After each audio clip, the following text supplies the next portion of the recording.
Vetëm pak muaj pasi aksi I ri I cili do të lidhi tashmë doganën me Pogradecin ose ai aks I cili kalon nëpërmjet asaj që njihet si dikur ish këneta e Blatës ose rruga që shkon për në fshatin Nguras, ka filluar të deformohet dhe krijoj rrëshqitje dhe zhytje të mëdha, duke rrezikuar shpeshherë drejtuesit e automjeteve gjatë udhëtimit në këtë rrugë. Në fakt, batimi I rrugës shihet në disa segmente të këtij aksi rrugor, që është bërë shumë I theksuar.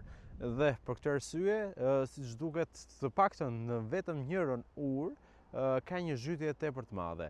Dhe këtu ngrihet padyshim diskutimi dhe dyshimi I arsyeshëm për sa I përket abuzimit me vetë ndërtimin e rrugës, e cila ka kushtuar miliona lekë, por në vetvete sot po deformohet në pak kohë, duke krijuar kështu një investim I cili rrezikohet vërtet të dëmtohet në mënyrë të pakthyeshme.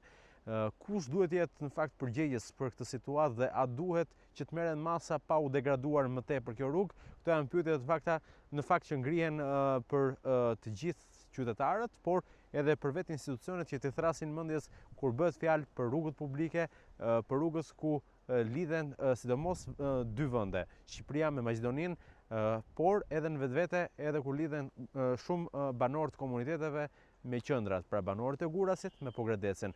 Kjo është gjendja e rrugës dhe shihet që ka problematika të ndryshme. Ata të cilët arrin dhe kalojnë në këtë rrugë do të shohin padyshim tronditet që pëson mjeti, por duhet theksuar që ka vetëm disa muaj që është bërë.